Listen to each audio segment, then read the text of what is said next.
नमः श्रीवर्धमानाय निर्धूतकलिलात्मने सालोकानां त्रिलोकानां यद्विद्यादर्पणाय ते श्रीमत्परमगम्भीर साद्वादामोघलाञ्छनम् जीयात्रैलोक्यनाथस्य शासनं जिनशासनम् पंच परमेष्ठी भगवान की जय। नमोकार महामंत्र की जय। वर्तमान जिन शासन नायक श्री महावीर भगवान की जय। परम पूज्य आचार्य श्री शांति सागर जी महाराज की जय। परम पूज्य आचार्य गुरुवर प्रज्ञा शमन श्री देवनंदी जी महाराज की जय। श्रीमद् जैन धर्म की जय। परम पूज्य धर्म दिवाकर भव्य प्रबोध मार्तांड मुनि श्री अमोघ कीर्ति जी महाराज की जय।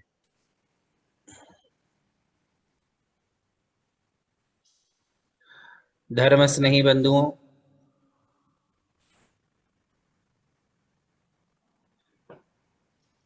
हमारी क्लास चल रही है दिगंबर जैन मुनियों के उपकरण।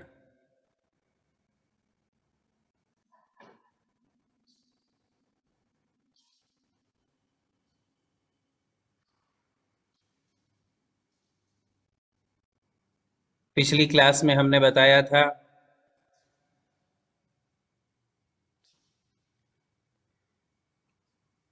कि पिच्छी, कमंडल और शास्त्र के अलावा भी शुभोपयोगी मुनियों के साथ अनेक प्रकार की वस्तुएं रह सकती हैं, पाई जाती हैं, नियमतः पाई जाती,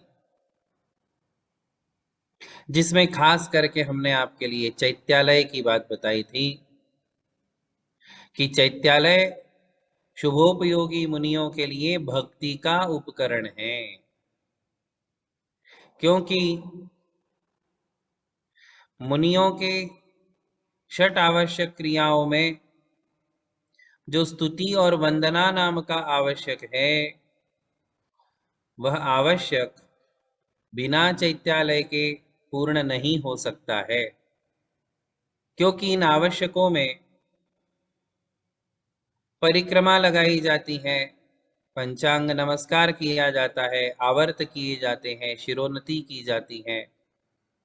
और जब प्रतिमा ही नहीं होगी, चैत्यालय ही नहीं होगा, तो फिर परिक्रमा किसकी लगाएंगे? और परिक्रमा नहीं लगाएंगे तो उनका आवश्यक अधूरा रह जाता है। धर्म स्नेही बंधुओं, इसलिए शुभोपयोगी मुनियों के लिए चैत्यालय की भी परम आवश्यकता होती है।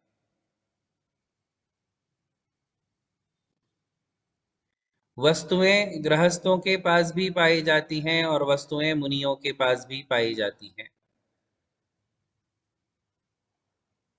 आपके पास भी लिविंग और नॉन लिविंग थिंग्स है, साधुओं के पास भी लिविंग और नॉन लिविंग थिंग्स होती, किंतु आपके पास जो लिविंग नॉन लिविंग थिंग्स है उसे परिग्रह कहा जाता है।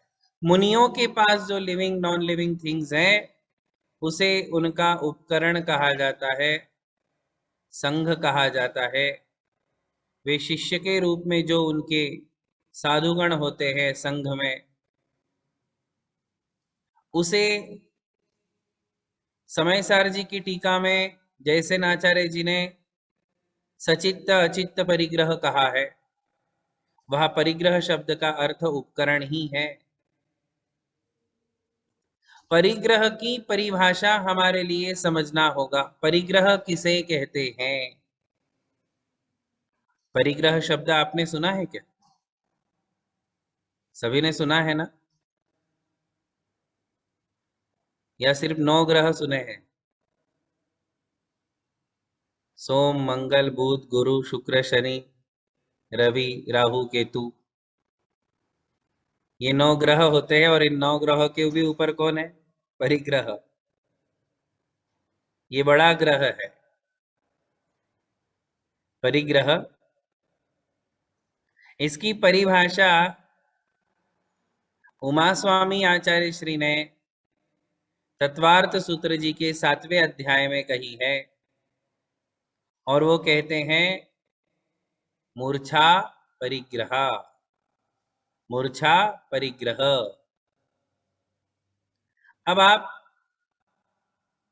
परिभाषा को समझने की कोशिश करें। हिंसा, असत्य, चोरी, कुशील और परिग्रह, ये जो 5 पाप है, इन 5 पापों की परिभाषा 7वें अध्याय में बताई है। आप कभी सूत्र जी पढ़ोगे तो आपको उसमें मिलेंगे ये 5 सूत्र। हिंसा की परिभाषा बताते हैं, प्रमत्त योगात प्राण व्यपरोपणम हिंसा। फिर असत्य के लिए कहते हैं असद विधानम अनृतम। फिर चोरी के लिए कहते हैं अदत्तादानम स्तेयम। अदत्तादानम स्तेयम। और फिर आगे कुशील के लिए कहते हैं मैथुनम ब्रह्म। और फिर परिग्रह को कहते हैं मूर्छा परिग्रह। ये 5 परिभाषाओं में पहले जो हिंसा की परिभाषा में उन्होंने कहा कि हिंसा किसे कहे, तो वहां उन्होंने एक शब्द का प्रयोग किया है, प्रमत्त योगात प्राण व्यपरोपणम। आपके पास यदि पुस्तक है तो आप 7वां अध्याय देख सकते हैं। तत्वार्थ सूत्र जी के 7वें अध्याय में ये 5 सूत्र है। उसमें हिंसा के लिए उन्होंने कहा है प्रमत्त योगात प्राण व्यपरोपणम हिंसा। वो कहते हैं प्रमत्त योगात, ये शब्द, ये विशेषण अति महत्वपूर्ण है। इस प्रमत्त योग को नहीं समझने के कारण ही हमारी समाज में भरपूर मतांतर, भरपूर वाद विवाद हो गए। इस एक विशेषण, इस एक शब्द को लोगों ने रिमूव कर दिया, छोड़ दिया। अच्छे अच्छे विद्वानों ने इस पद की ओर ध्यान ही नहीं दिया। प्रमत्त योगात, इस पद की तरफ ध्यान ही नहीं दिया। ध्यान नहीं देने के कारण हर हिंसा को हिंसा मान लिया। ध्यान नहीं देने के कारण हर झूठ को झूठ मान लिया, हर चोरी को चोरी मान लिया, हर कुशील को कुशील मान लिया, हर परिग्रह को परिग्रह मान लिया। धर्म स्नेही बंधुओं, इस प्रमत्त योग का हमारे लिए बहुत अच्छे से अर्थ समझना होगा। इस प्रमत्त योग शब्द का अर्थ है कि पाप के उद्देश्य से किया गया। जब हमारा उद्देश्य गलत होता है, हमारे मन का अभिप्राय गलत होता है, तो जब हमारे मन का उद्देश्य गलत है, पाप करने का ही मन है, समझ रहे हो? बिल्कुल सरल दृष्टांत है कि माँ अपने बेटे को मारती है, चाटा लगाती है। अब चाटा लगाने में सामने वाले का मन दुखेगा कि नहीं? बिल्कुल मन दुखेगा। मन दुखाना हिंसा पाप है, या केवल मर्डर करना ही हिंसा है, मार डालना ही हिंसा है? किसी का मन दुखाना भी तो हिंसा है। और उस मन दुखाने में उद्देश्य क्या है? मन दुखाने का ही उद्देश्य था क्या? जब बच्चे को चाटा लगाया तब उसको, उसका मन दुखना चाहिए, ऐसा आपका उद्देश्य होता है क्या? नहीं। उद्देश्य क्या होता है कि बच्चे को यदि डांटा नहीं, समझाया नहीं, फटकारा नहीं, तो वो गलत दिशा में जाएगा। उसका फ्यूचर अच्छा होना चाहिए, इसलिए बीच बीच में डांटना पड़ता है और कभी कभी हाथ भी उठा देते हैं, तो भी उसे हिंसा नहीं कहा जाता है। किंतु जब रास्ते से कोई कुत्ता जा रहा है और उस कुत्ते को आपने लिया एक पत्थर और मार दिया, कोई वजह नहीं, वो पत्थर उसको लगा भी नहीं, आपने मारा किंतु उसको लगा नहीं, फिर भी आपको हिंसा का पाप लगेगा। क्यों लगेगा? क्योंकि जरूरत ही नहीं थी। क्या जरूरत थी भाई मारने की? उसने तुम्हारा क्या बिगाड़ा था? समझ रहे? हमारे शास्त्रों में और एक दृष्टांत आता है, बहुत सुंदर दृष्टांत है। कहते हैं कि किसान जो है खेती करता है, हालांकि ये विषय अपना नहीं है, फिर भी आपको विषय की तह तक ले जाने के लिए कि किसान खेती करता है, खेती करने में असंख्य जीवों की हिंसा होती है ना? खेती जब करेगा कोई किसान तो किसान खेती करते समय खेत में षड्जीवनी का है, खास करके त्रस जीवों की हिंसा हो जाती है, लाखों करोड़ों अरबों त्रस जीवों की हिंसा होती है। तो ये एक हिंसा है। और दूसरी तरफ एक मछुआरा है, उस मछुआरे ने जो है जाल बिछाया, फिशरमैन क्या बोलते हैं आप उसको, है ना, उसने जो है नदी में या समुन्दर में जाल बिछाया, और उस जाल बिछाने में उसने जो है बहुत सारी मछलियों का संकल्प किया कि खूब मछलियां आज पकड़ में आ जाए। सुबह से शाम तक वेट करता रहा, एक भी मछली नेट में नहीं फंसी, जाल में नहीं फंसी। समझ रहे? अब इन दोनों दृष्टांत में कौन सी हिंसा बड़ी हिंसा मानी जाएगी, बताओ? कौन सी हिंसा को वाकई में हिंसा कहेंगे हम? तो आचार्य कहते हैं, खेती किसानी करने वाले किसान के मन में किसी की हिंसा करने का, जीवों को मारने का संकल्प ही नहीं था। था क्या? मुझे जीवों को मारना है इसलिए मैं खेती करता हूं, या मुझे फसल चाहिए, अनाज उगाना है इसलिए मैं खेती करता हूं। अनाज के लिए खेती की है, फसल के लिए खेती की है, और इसीलिए खेती करते हुए असंख्य त्रस जीवों की हिंसा होते हुए भी उस हिंसा को संकल्प हिंसा नहीं माना। उसे क्या कहा? आरंभ हिंसा। और इधर मछुआरे को एक भी मछली नहीं मिली, फिर भी उसके लिए संकल्प हिंसा का पाप लगा, क्योंकि उसने संकल्प ही मछलियों को मारने का किया था। बंधुओं, इस प्रकार हिंसा की परिभाषाएं बदलती हैं। हिंसा की परिभाषा केवल क्रिया को देख करके हम हिंसा को परिभाषित नहीं कर सकते। किसी भी क्रिया को देख करके बाहर से हम लोगों को देखते हैं कि इसने ऐसा किया, उसने वैसा किया, इतना मात्र देख करके हम हिंसा को परिभाषित नहीं कर सकते हैं। हिंसा के पीछे उद्देश्य क्या था? क्या हिंसा करने का ही उद्देश्य था, या फिर और अलग अलग उद्देश्य है? इस बात को जब तक हम नहीं समझेंगे तब तक हिंसा संबंधी अनेकांत हमारे लिए समझ में नहीं आएगा। बात समझ में आई? इसी प्रकार यह प्रमत्त योग पांचों में लगा लेना चाहिए, जैसे आपको नमो लोहे सव्व साहुणम में बताया था। नमोकार मंत्र में लोहे और सव्व ये दो पद ऐसे हैं जो दिखते तो पांचवें पद में है ना? पांचवें पद में लोहे और सव्व है, किंतु आपको क्या बताया था? इसको ऊपर के चारों में लगा लेना। नमो लोहे सव्व अरिहंताणम, नमो लोहे सव्व सिद्धाणम, ऐसा करके पांचों में लोहे और सव्व लगाया जाता है। इसे अंत्य दीपक न्याय कहते हैं, बताया था ना। अब यहाँ जो है इन पांच पापों की परिभाषा में प्रमत्त योगात, ये जो है हिंसा के साथ लगाया है, इसे पांचों में लगा लेना चाहिए। तो हम कहेंगे प्रमत्त योगात प्राण व्यपरोपणम हिंसा। फिर दूसरा सूत्र है असद विधानम अनृतम, उसमें लगाया नहीं है, उसे लगाना होगा, इसे न्याय कहते हैं। क्या कहते हैं? न्याय। तो उसका वहां जो है अध्याहार किया जाता है।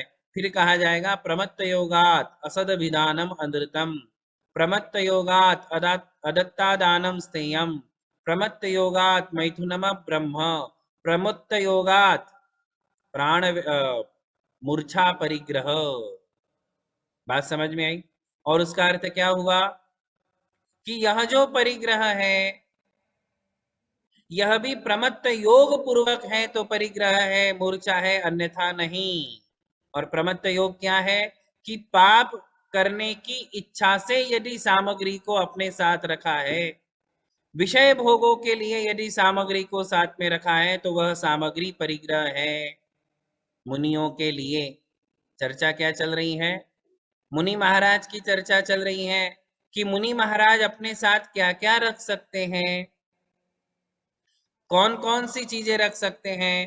तो आचार्य कहते हैं जो जो भी मुनियों के शुभोपयोग में सहायक है वो सब मुनि महाराज अपने साथ रख सकते हैं।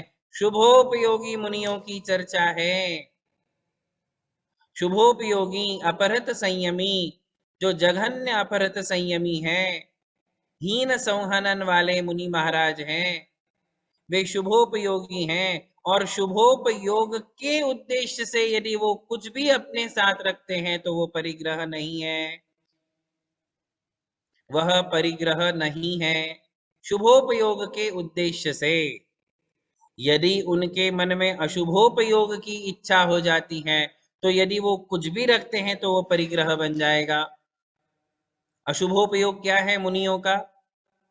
मुनियों के लिए अशुभोपयोग है मिथ्यात्व, मुनियों के लिए अशुभोपयोग है असंयम, विषय भोग, पंचेंद्रिय विषयों का भोग उपभोग, ये मुनियों के लिए प्रमत्त योग है। समझ रहे हो? मुनि महाराज के लिए क्या निषिद्ध है बताओ? एक तो मुनि महाराज ने मिथ्यात्व छोड़ दिया है, और एक तो मुनि महाराज ने क्या छोड़ा है जो आपने नहीं छोड़ा, तो वो है असंयम। आप लोगों ने क्या छोड़ा बताओ? आप लोगों ने क्या छोड़ा? कुछ छोड़ा है कि नहीं? कुछ भी नहीं छोड़ा। अरे भाई छोड़ा, आपने मिथ्यात्व छोड़ा है। ऐसे मत कहो कि हमने कुछ भी नहीं छोड़ा है। यदि हम पक्के जैन हैं, सच्चे जैन हैं, वास्तव में जैन हैं, सम्यक दृष्टि है, तो हमने मिथ्यात्व को छोड़ा है। आप सबने क्या छोड़ा है? मिथ्यात्व को छोड़ा है, मिथ्यात्व के आयतनों को छोड़ा है। तो गृहस्थों के लिए प्रमत्त योग क्या है? मिथ्यात्व में जाना गृहस्थों के लिए प्रमत्त योग है। आपके लिए प्रमत्त योग अलग है, और मुनियों के लिए प्रमत्त योग क्या है? तो जो हमने छोड़ा है, क्या छोड़ा मुनियों ने? तो मिथ्यात्व छोड़ा, और एक चीज छोड़ी, वो है असंयम। समझ में आ रहा है? सरल हो रहा है ना? जल्पना बेन तमे थोड़ा सा सिर हिलाओ, समझ में आ रहा कि नहीं, कि कठिन हो रहा है? थोड़ा थोड़ा कठिन भी सीखना है ना। तो कहते हैं बिल्कुल सरल, जिसको प्रमत्त योग कहा है कि प्रमत्त योग है तो ही हिंसा है। तो गृहस्थों के लिए प्रमत्त योग क्या है? गृहस्थों के लिए प्रमत्त योग है मिथ्यात्व, मिथ्यात्व के आयतन, मिथ्या मिथ्यात्व से संबंधित देवशास्त्र गुरु, मिथ्यात्व से संबंधित मंदिर, मिथ्यात्व से संबंधित तीर्थ, मिथ्यात्व से संबंधित शास्त्र, मिथ्या दृष्टि लोग, ये सब गृहस्थों के लिए त्याज्य है। और मुनियों के लिए मिथ्यात्व के साथ साथ असंयम, असंयम को बढ़ाने वाले उपकरण, असंयम को बढ़ाने वाली चेष्टाएं, असंयम को बढ़ाने वाले स्थान, असंयम को बढ़ाने वाला द्रव्य क्षेत्र काल भाव। आपके लिए मिथ्यात्व से संबंधित द्रव्य क्षेत्र काल भाव, और मुनियों के लिए मिथ्यात्व से संबंधित द्रव्य क्षेत्र काल भाव का भी त्याग है, और असंयम से संबंधित द्रव्य क्षेत्र काल भाव का भी त्याग है। तो जो छोड़ दिया है उसे स्वीकार करना प्रमत्त योग है। जिसे छोड़ दिया उसे स्वीकार करना प्रमत्त योग है। तो मुनि महाराज के पास जो होगा वो असंयम को बढ़ाने वाला नहीं, बल्कि शुभोपयोग को बढ़ाने वाला होगा। कौन सी चीजें होगी मुनियों के पास? जो शुभोपयोग को बढ़ाने वाली हैं, रत्नत्रय में वृद्धि करने वाली हैं, अथवा जिन धर्म की प्रभावना में सहायक है। जिन धर्म की प्रभावना करना भी शुभोपयोग है, भक्ति करना भी शुभोपयोग है ना? तो इस शुभोपयोग में, इस शुभ उपयोग में जो जो भी उपकरण सहायक होंगे, वो सारे उपकरण मुनियों के लिए परिग्रह नहीं है। यही परिग्रह संबंधी अनेकांत है। सूक्ष्मदर्शियों ने, विद्वानों ने, पूर्वाचार्यों ने इस अनेकांत को हम तक पहुंचाया है। इस अनेकांत को हमें समझना है। किसी भी चीज का एकांत नहीं करना चाहिए। आप ऐसा एकांत नहीं कर सकते कि नहीं, सिर्फ पिच्ची कमंडल और शास्त्र इसके अलावा मुनि के पास कुछ भी नहीं होना चाहिए, इसके अलावा जो कुछ भी होगा वह परिग्रह होगा, ऐसा कभी नहीं बोलना। बंधुओं, 3 प्रकार की वस्तुएं हैं, 3 प्रकार का परिग्रह समझ लो। एक जो गृहस्थों के पास होता है, एक जो मुनियों के पास होता है, और कुछ ऐसी कॉमन चीजें जो गृहस्थों के पास भी होती हैं और मुनियों के पास भी होती हैं, है ना। 3 प्रकार से हम परिग्रह को समझ सकते हैं। एक परिग्रह ऐसा जो केवल गृहस्थों के पास पाया जाएगा, मुनियों के पास नहीं। ऐसी बहुत सारी चीजें आपको मिलेगी जो सिर्फ गृहस्थों के साथ ही रहेगी, मुनियों के पास नहीं रहेगी। मुनियों को उन वस्तुओं से कोई प्रयोजन ही नहीं है, मुनि महाराज को उन वस्तुओं से कोई प्रयोजन नहीं है। जैसे समझ लो कि आपके बेडरूम का कॉट है, बेड है, डनलप के गद्दा है। अब ये चीज गृहस्थों के पास होगी कि मुनियों के पास होगी? गृहस्थों के पास ही होगी, मुनियों के पास तो नहीं होगी। तो ऐसी जितनी भी वस्तुएं हैं, इनको हम एक लिस्ट बना करके देख सकते हैं कि कौन सी वस्तुएं हैं जो सिर्फ और सिर्फ गृहस्थों के योग्य है, गृहस्थ के ही लिए हैं, वो सब असंयम की पूर्ति करने वाली हैं, तो वो केवल गृहस्थों का परिग्रह है। कौन सी चीजें हैं जो सिर्फ मुनियों के पास ही पाई जाएगी? जैसे पिच्छी, है ना, जैसे पिच्छी, कमंडलू, ये जो हैं, ये 2 ऐसी विशेष चीजें हैं जिसका गृहस्थ के लिए कोई उपयोग नहीं। यदि उसके पास है भी तो वो केवल मंगल के लिए हैं। जैसे कई गृहस्थों के घर में मुनि महाराज की पिच्छी आती है, तो वो तो एक आशीर्वाद है, वो कोई आपके लिए उपकरण नहीं दिया है कि आज तक मैंने इसका यूज किया, अभी आप यूज करो रोज उस पिच्छी का। आज तक हमने यूज किया, अभी तुम लोग करना घर में, और इससे परिमार्जन करते रहना, इसके लिए दी है क्या? नहीं, वो आपका उपकरण नहीं है, वो आपके लिए आशीर्वाद है, वो एक मांगलिक है जो आपके घर में पिच्छी आई है। किंतु मुनियों के पास जो है वो उपकरण है, वो उपकरण गृहस्थों के लिए नहीं है। तो कुछ ऐसा परिग्रह, उस परिग्रह को ही उपकरण कहते हैं, समझ लेना। फिर कमंडलु, ये चीज जो मुनियों के पास ही होगी, किंतु शास्त्र, शास्त्र जो है मुनियों के पास भी होगा और गृहस्थों के पास। अब तीसरी लिस्ट जो कॉमन है, तीसरी कॉमन लिस्ट बनाओ। जैसे आपने चश्मा पहना है, कल हमारा नंबर बढ़ गया, हम भी चश्मा पहनेंगे, है कि नहीं? तो चश्मे को यदि परिग्रह कहो तो वो कॉमन परिग्रह हो गया, वो मुनि के पास भी होगा और गृहस्थों के पास भी होगा। धर्म स्नेह बंधुओं, उस चश्मे का उपयोग आपके लिए अलग है और हमारे लिए अलग है। हम चश्मे का उपयोग करेंगे क्रिया समिति के लिए, चलते समय, शास्त्र पढ़ने के लिए, शास्त्र पढ़ेंगे, आहार के समय देखभाल करके, शोधन करके आहार करेंगे। चश्मे का यही यूज करेंगे ना मुनि महाराज, और क्या करेंगे बताओ? हैं? फिल्म देखेंगे, सीरियल देखेंगे? नहीं, वो आपके लिए है, वो हमारे लिए नहीं। विषय भोगों का साधन नहीं बनाते हैं। चश्मे के द्वारा विषय और भोगों को भी देखा जा सकता है, फिल्में भी देखी जा सकती हैं, सीरियल भी देखी जा सकती हैं, देखी जा सकती कि नहीं? और इसी चश्मे के द्वारा शास्त्र भी पढ़े जा सकते हैं, क्रिया समिति का पालन भी किया जा सकता है। तो चश्मा कॉमन होते हुए भी और उससे दोनों प्रकार की संभावनाएं होते हुए भी मुनियों के लिए वो अलग है और आपके लिए वो अलग है। आपके लिए वो असंयम को बढ़ाने वाली चीज है, तो मुनियों के लिए शुभोपयोग में वृद्धि करने वाली चीज है। समझ रहे हो आप?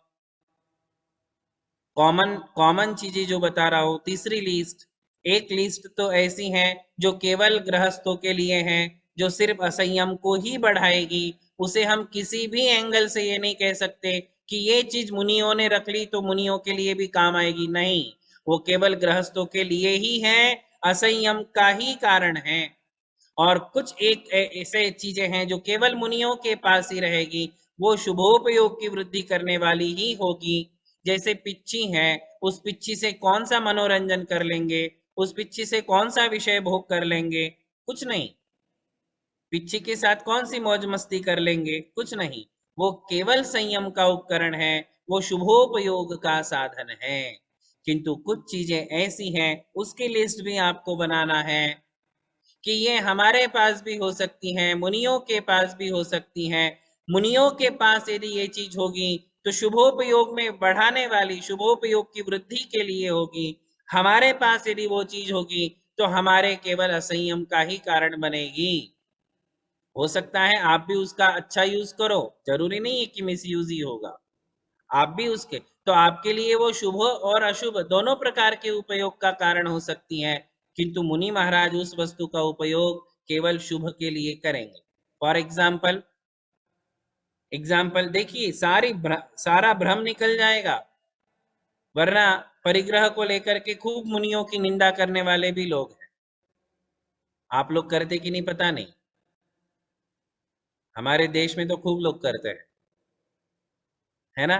परिग्रह को लेकर के, ये परिग्रह संबंधी अनेकांत समझ में ही नहीं आया। इसलिए अब जैसे आज हम आपके पास पहुंचे हैं, आज आप हमारे लिए दोनों बार सुन रहे हो, क्या ये बिना उपकरण के संभव है?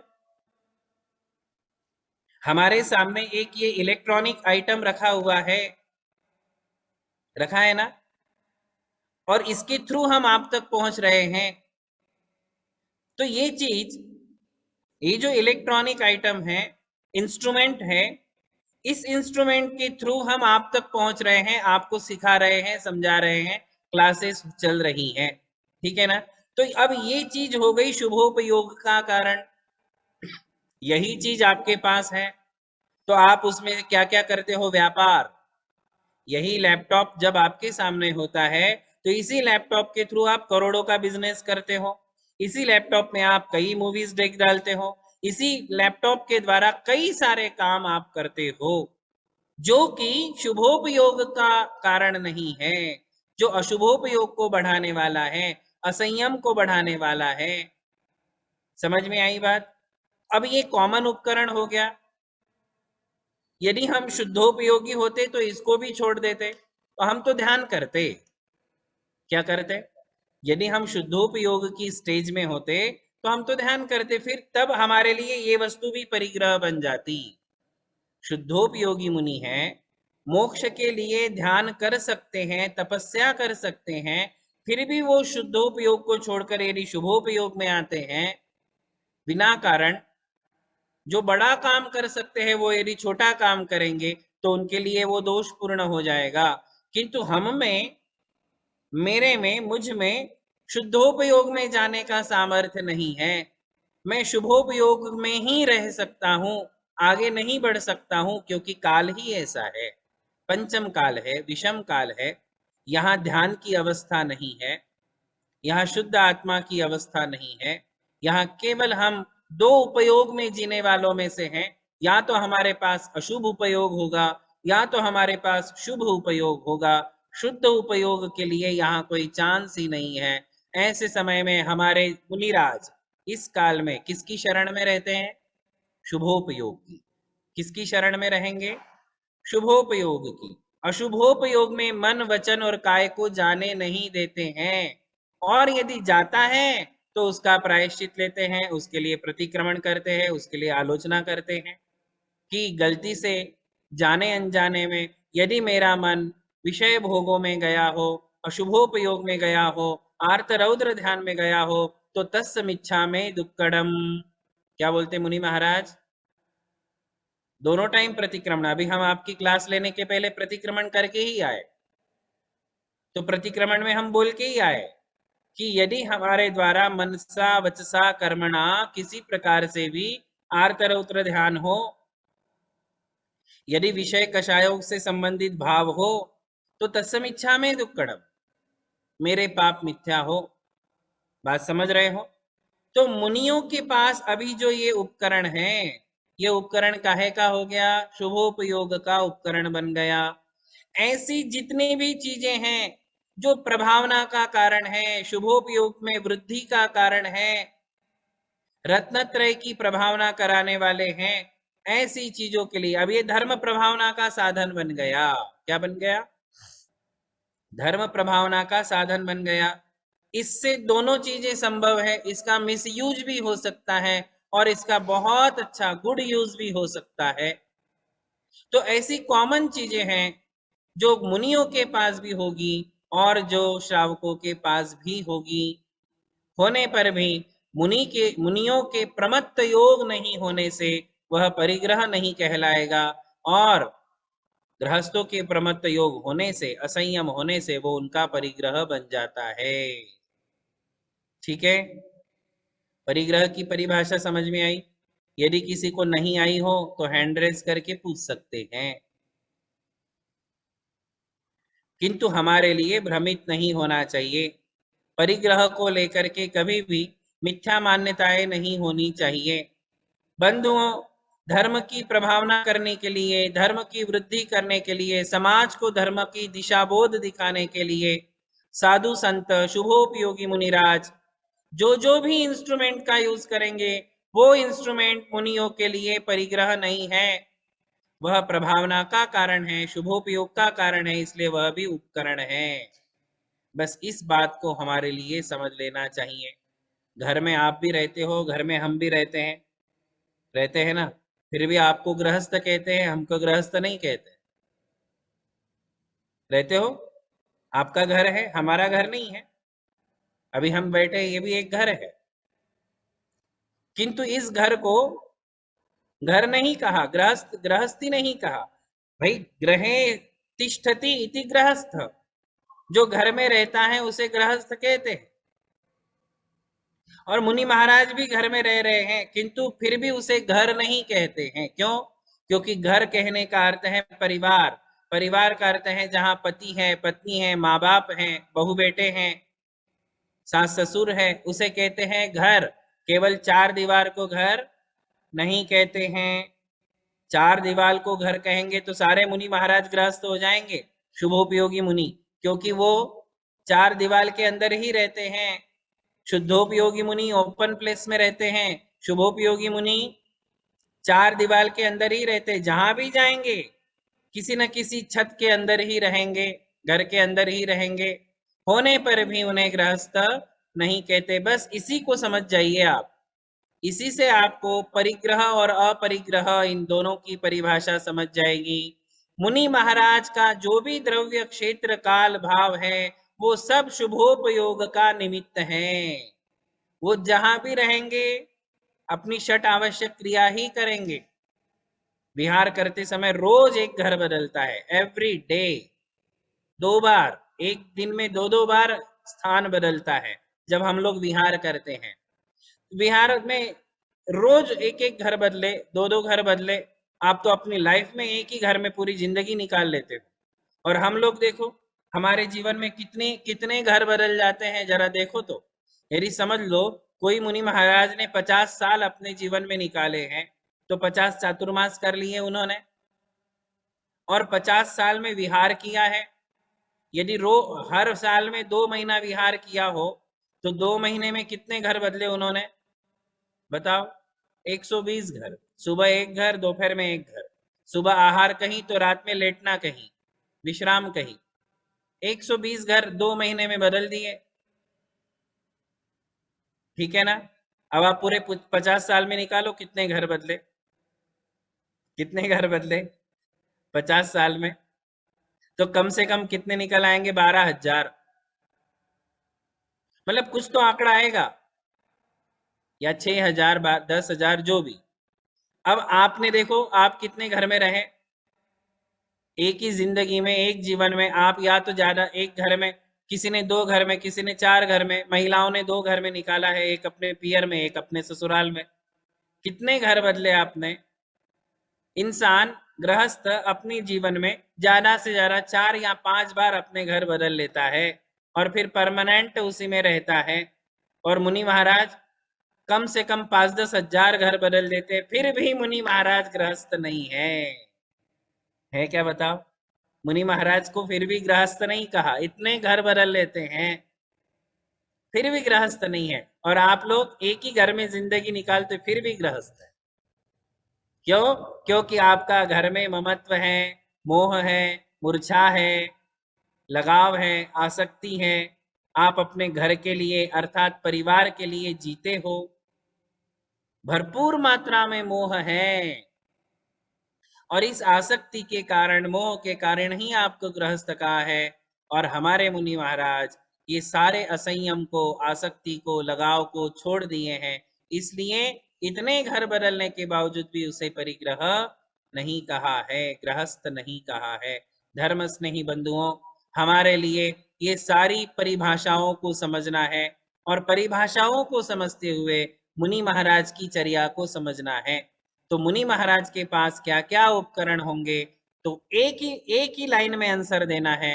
मुनि महाराज के पास कौन कौन से उपकरण होंगे, कौन कौन सी वस्तुएं होंगी? तो हम कहेंगे कि जो भी मुनियों के शुभोपयोग में वृद्धि करने वाली वस्तुएं हैं, मुनियों के शुभोपयोग में सहायक हैं, वो सारी वस्तुएं मुनियों के लिए उपकरण हैं। उसमें उनके लिए कोई भी दोष नहीं है। उन वस्तुओं को रखने से मुनियों को किसी प्रकार का दोष नहीं है। आप लोग एक घर बनाते हो, उस घर में कितनी हिंसा हो जाती है, मुनि महाराज की प्रेरणा तीर्थ बन जाते हैं, है ना। नेमी चंद्र आचार्य एक महाराज की प्रेरणा से भगवान गोमटेश्वर बाहुबली की मूर्ति बन गई। ऐसे ही खजुराहो में एक मंदिर है जहां आचार्य कुमुद चंद्र जी का नाम आता है कि उनके निर्देशन में एक तीर्थ बना। और आज आप देखते हो कि साधुओं के निगरानी में, निर्देशन में, मार्गदर्शन में कितने सारे मंदिर और तीर्थ बन जाते हैं। बनाने के बाद भी मुनियों के लिए वो पाप नहीं है, क्योंकि मंदिर और तीर्थ ये शुभोपयोग के साधन हैं। वो कोई मनोरंजन या विषय भोगों का साधन नहीं है, वो केवल शुभोपयोग का, धर्म ध्यान में वृद्धि करने वाला है। इसलिए हमारे लिए इस अनेकांत को समझना ही होगा। जो लोग अनेकांत से भटके वो सम्यक्त्व से छूटे। इसलिए इस अनेकांत को, हर हिंसा हिंसा नहीं है, हर परिग्रह परिग्रह नहीं है। जो अशुभोपयोग में निमित्त है वही हिंसा है, जो अशुभोपयोग में निमित्त है वही परिग्रह है। जो शुभोपयोग में निमित्त है वह हिंसा नहीं है, जो शुभोपयोग में निमित्त है वह परिग्रह नहीं है। आई बात समझ में? मंदिर बनाने में हिंसा ही हिंसा हुई है, फिर भी वह किंचित मात्र भी हिंसा की गणना में नहीं आता है। मंदिर बनाने में षटकाय जीवों की हिंसा होने पर भी वह किंचित मात्र भी हिंसा की गणना में, हिंसा की काउंटिंग में नहीं आता है। क्यों नहीं? क्योंकि वो शुभोपयोग का निमित्त है। इस विषय को आगे हम अच्छे से लेने वाले हैं, किंतु आज तो परिग्रह की बात है, तो परिग्रह में भी यही नियम हमारे लिए लागू कर देना चाहिए और मुनियों से संबंधित हमारे लिए संपूर्ण स्वरूप को समझते हुए ऐसे मुनियों का हमारे लिए पूरा पूरा ध्यान रखना चाहिए। उनकी सेवा, वैयावृत्ति इत्यादि हमारे लिए करते रहना चाहिए, किंतु उनको लेकर के हमें बिना सोचे समझे कोई भी बात, कोई भी बुराई, निंदा आदि कभी नहीं करना चाहिए। तो इस प्रकार ये मुनियों के उपकरण वाला जो प्रकरण है यहाँ समाप्त हुआ। अब हम आगे की क्लास में आगे का विषय प्रारंभ करेंगे। बोलिए महावीर भगवान की जय। जय। परम पूज्य धर्म दिवाकर भव्य प्रबोध मार्तांड मुनि श्री अमोघ कीर्ति जी महाराज की जय। युगल मुनि महाराज की जय। हे गुरुदेव, आज आपने शुद्धोपयोग, शुभोपयोग और स्पेशली जो शुभोपयोग में सहायक है वो सारे उपकरण आपने बहुत ही अच्छी तरह से समझाए। नमोस्तु गुरुवर, नमोस्तु खूब गुरुवर। आशीर्वाद है सभी को।